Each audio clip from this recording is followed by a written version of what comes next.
We employed two techniques for the Pac-Man problem. We developed an offensive Q-learning agent with dynamic feature subset selection, which we'll explain in this presentation. We also developed a defensive agent that uses weighted A-star search. Let's first discuss the offensive agent. Agents should consume the capsule when necessary, and eat opponent's ghost to stop enemy becoming Pac-Man. And if possible, it should evade opponent's ghost and create space for teammate Pac-Man. Since we have an assumption that the attacker may have more advantage for winning the game, this could be very reasonable under certain situations.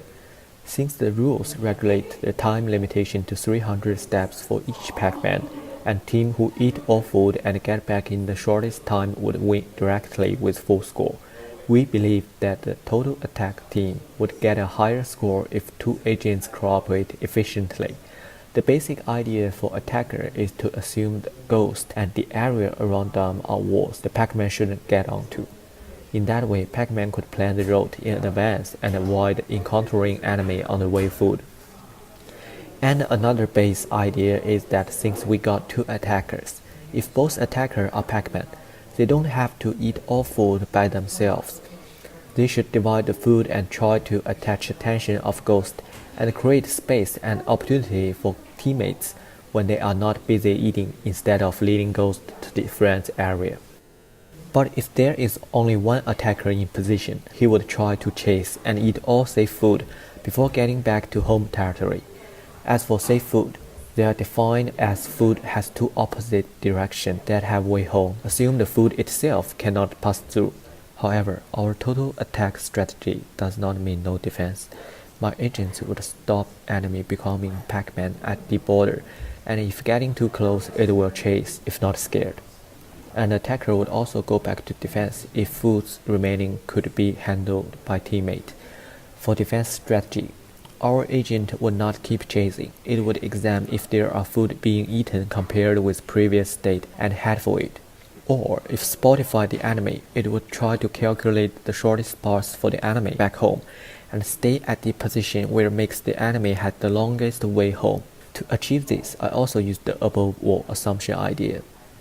For implementing the base idea under different situations efficiently, we classified the conditions into 8 different categories, and for each condition, we select a subset of features group and using corresponding weights to calculate the Q value for actions at each state. After extracting features value from game state, we use a decision tree to classify the state into our own conditions. And for Pac-Man's defending, we use game theory to choose the best defend action and defense target position. For strategy evolution, we summarize it into 4 parts: border strategy evolution, work division evolution, food selection evolution, and defense evolution. For border strategy, at first we do not have any border strategy, which makes our agents often trapped at the border and can't get access to the opponent's area because of the defense enemy. What we did to solve this problem is to escape from the ghost even before becoming a Pac-Man and chase the enemy once it becomes a Pac-Man. And later, we add on an eating back strategy that could eat a Pac-Man being as a Pac-Man just as the demo shows. Our agents could always create significant advantage for us at the very beginning of the game using this strategy. For work division strategy, we adapt a ghost attention attracting method that could help us create space and opportunity for our teammates. We used to use a more aggressive strategy that could step into the opponent's area even with ghost behind. However, it will influence the teammates' efficiency in a really bad way. So we just attempt at the border to distribute the attention of the enemy. Our agent will also get into an emergent status and chase capsule firstly when teammate is getting in trouble. This sometimes could help our teammate get away from the enemy even it seems to have no way to go. The third is the early backing strategy. Once the food left could be handled by one single Pac-Man, the other would go back first and become a defender. For increasing the efficiency of food eating, we experience a stage of eating nearest food before food disappear, to the stage of separate when the food target is the same, and to the final stage of separate once target food are in the same group within a circle of 5 Manhattan distance. With all the improvements we mentioned above and lots of small details that didn't appear because of time limitation, we finally could be steadily on top of the rank board, gaming with 4 staff during the final days. There are a lot of things that we could do to improve our agents, like increase the efficiency of attack, dealing with vision fading, and using neural network to train a better way, just as what we listed above. Now we discuss our defensive agent. There are different ways to express what a defensive agent should do. Our interpretation is we want to find the shortest path to the nearest enemy Pac-Man on our side and consume the enemy. We programmed a weighted A-star search agent with the noisy distance to the nearest Pac-Man as a heuristic. We found that a weight of 3 appeared to be the most effective at defending. Also, we programmed the agent to automatically move towards the center of the map at the start of the game or after we are eaten. To improve our algorithm, we also implemented the following protocols. When we find a path, we don't want to lose it. In our first version, our agents had to recalculate paths on every single turn, but this wasn't always feasible since we only had 1 second on each turn. If the weighted A-star algorithm does not return a path on a turn, we use a prior path if we have one. Also, we want to move to the square furthest away from the nearest Pac-Man if we are scared. Advantages include there was no training time needed, it was a bit easier to implement, it can rapidly move towards a Pac-Man once it finds a path, and it will stick to that path across multiple turns.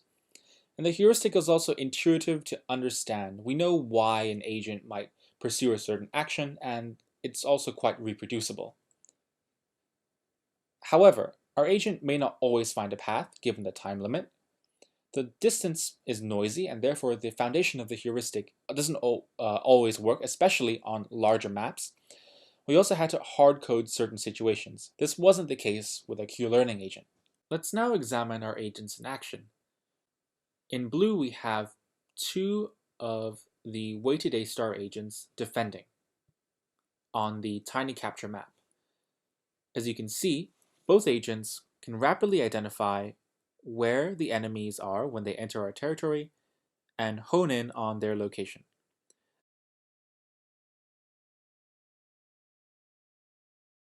Let's now look at our defensive agents in blue on a larger map.